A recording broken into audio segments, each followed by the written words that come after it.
They told you credit cards are dangerous, that they'll ruin your life, trap you in debt, and keep you poor forever. But here's what nobody said. The rich, they use credit cards every single day, not to survive, but to build wealth. So what do they know that you don't? What's the secret Robert Kiyosaki uses that the banks hope you never learn? Let's find out. The invisible trap. Most people don't realize they've fallen into a trap because it doesn't look like a trap. It looks normal. It feels like survival. You get paid, but your paycheck never seems to stretch far enough. So, what do? You reach for the card. At first, it feels like a relief, just a little help. A dinner here, a bill there. But 1 month becomes 3, and before you know it, you're paying interest on groceries you ate 2 seasons ago. The minimum payment feels manageable until you notice the balance barely moves, and suddenly, you're not spending money you have. You're borrowing money just to stay afloat. But here's the dangerous part. None of this is accidental. This entire system was designed to make debt feel easy. Instant approvals, click to apply apps, zero interest deals that quietly reset into 28% interest when you're not looking. And while you're distracted trying to manage your day-to-day, the bank is profiting off your delay, your confusion, your stress. You're not buying things anymore. You're buying time and paying dearly for it. You see, the system doesn't want you to think. It wants you to consume. And it's built so well that you won't even notice until your financial future is quietly slipping away. Meanwhile, the same plastic card you're drowning under? The rich are using it to multiply their assets, collect points, and unlock advantages you didn't even know existed. So the question is, how can two people use the same card and get such radically different results? You're about to find out. But first, you need to learn how they think. How the rich think differently. If you handed a credit card to a wealthy person and an average person, they wouldn't use it the same way. Not even close. The average person sees a credit card as permission to spend what they don't have, to buy now and worry later. But the wealthy, they see something completely different. To them, a credit card isn't money, it's a tool, a lever, a strategic weapon. They don't swipe emotionally, they swipe intentionally. Every purchase serves a purpose. That luxury flight, business deduction, that expensive dinner, relationship building, that high-end laptop, income-producing equipment. They don't chase points just to buy things. They build systems around their spending. They concentrate their expenses. They treat the billing cycle like a business window. They keep their cash invested, working, growing, while the bank floats the short-term expense. And here's the twist. They rarely pay interest because they're not playing the bank's game. They're using the bank's money without giving up control of their own. While others are buried under debt, they're stacking miles, cashback, extended terms, and turning expenses into profit. But the difference doesn't come from having more money. It comes from thinking differently about money. And that mindset, it starts with one idea most people have never even heard of. Let's talk about good debt and what Robert Kiyosaki discovered that flipped the financial world upside down. The teaching of Robert Kiyosaki. Robert Kiyosaki didn't become wealthy by avoiding debt. He became wealthy by mastering it, and that alone shatters everything we were taught. Growing up, you probably heard it too. Never owe anyone. If you can't pay cash, you can't afford it. But Kiyosaki saw things differently. To him, the problem wasn't debt. It was the type of debt. He split the world into 2 categories, bad debt and good debt. Bad debt takes money out of your pocket. It's when you borrow to buy things that lose value. A new phone, a TV, a last-minute vacation. Nice in the moment, but they don't pay you back. In fact, they keep charging you month after month with interest you can't escape. But good debt? That's a whole different game. Good debt puts money into your pocket. It's when you use credit to acquire something that grows, something that pays you, like a rental property that generates cash flow, or tools for a business that multiplies your income, or even an education that increases your earning power. Kiyosaki didn't just talk theory. He built his empire using borrowed money, but with one golden rule: the debt must pay for itself. If the asset doesn't cover the cost of the loan, it's not a tool. It's a trap. Now ask yourself, are your credit card purchases putting money back in your pocket or draining it slowly without you noticing? Because how you answer that will tell you whether you're building wealth or feeding someone else's. And in the next chapter, I'll show you exactly how to flip the equation in your favor. Smart credit card strategies. So now you understand what good debt is. But how do you actually use a credit card like the wealthy do? It starts with one mental shift.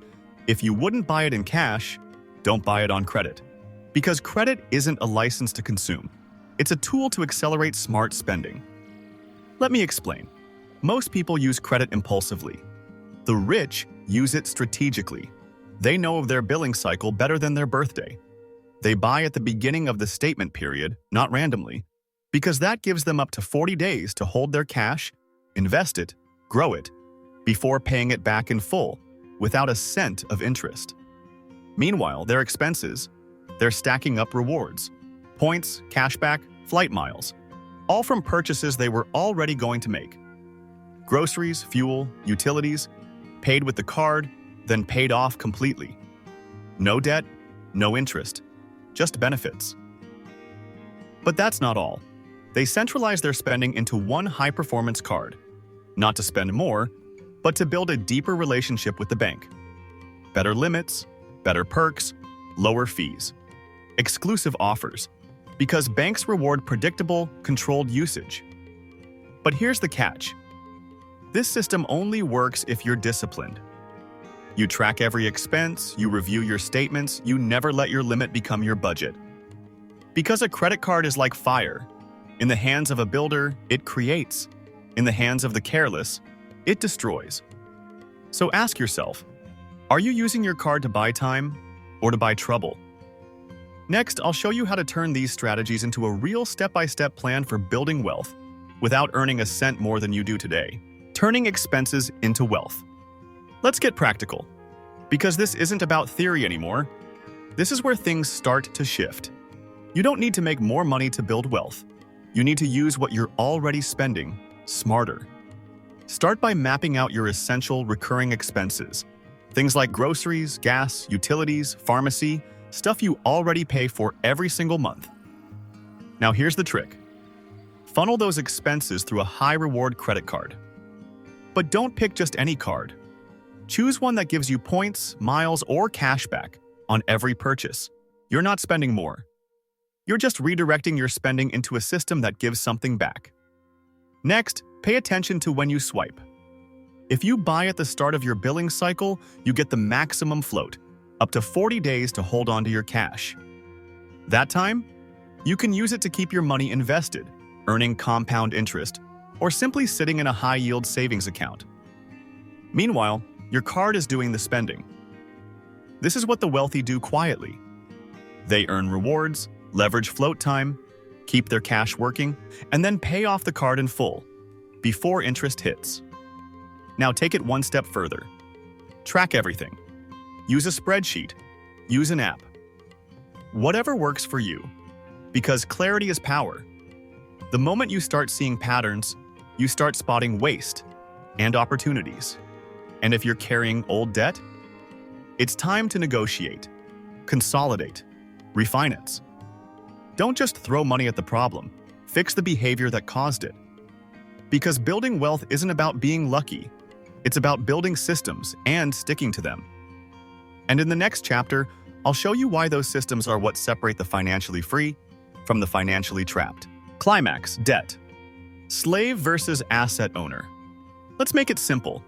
There are two types of people who use credit cards, and they often live side by side, shop at the same stores, even earn similar incomes. But they're living in completely different realities. The first is the debt slave. You've seen them, or maybe you've been one. Always anxious about the next bill, paying the minimum, juggling balances, drowning in fees. The card feels like a lifeline at first, until it becomes a chain. Golden maybe, but still a chain. And then, there's the asset owner. Same plastic card, different mindset. They don't swipe in fear, they swipe with purpose. They choose when to spend, why to spend, and how to turn spending into return. They use the system without letting the system use them. And here's the kicker. What separates them isn't income. It's not intelligence. It's not luck. It's awareness. It's the realization that credit doesn't have to be a burden. It can be a bridge. A bridge to more time, more leverage, more opportunity. The question is, which side of that bridge are you on? Because in this game, ignorance is expensive, but the right knowledge pays you for life. And what comes next will show you how to cross that bridge without ever falling off the edge. From consumer to strategist. For years, the system has trained you to consume. You were taught to buy without thinking, to spend without a plan, to live as if money is something that always leaves and never returns. But those who build wealth do something radically different. They stop being consumers and become strategists. What does that mean? It means every expense has a purpose. They don't buy impulsively, they buy intentionally. A personal purchase? They turn it into a cost that comes back with benefits. A monthly payment? They transform it into an opportunity to earn points, cashback, or improve their relationship with the bank. While some use a card as a crutch, the wealthy use it as a lever. And that changes everything. Think about it. If you're going to spend that money anyway, why not make it work for you? Start seeing every expense as an investment. Review your subscriptions, your automatic payments, your daily habits. How can you redirect that flow to build assets? Because when you act like a strategist, your money stops disappearing and starts multiplying. What the wealthy understood isn't a magic secret. It's a discipline, a way of seeing each purchase not as a cost, but as an opportunity to move forward. You don't need a higher salary, you don't need permission, and you definitely don't need to wait for the perfect time. What you do need is to start using what you already have, differently, smarter, with intention. That piece of plastic in your wallet? It's not the problem. It's just a reflection of your choices, your habits, your mindset. You can let it keep you stuck, or you can turn it into a tool that moves you closer to freedom, month after month. But if you really want to flip the script, if you want to understand the move most people never see coming, then what I'm about to show you next might just be the missing piece. And trust me, you'll want to see it before everyone else does.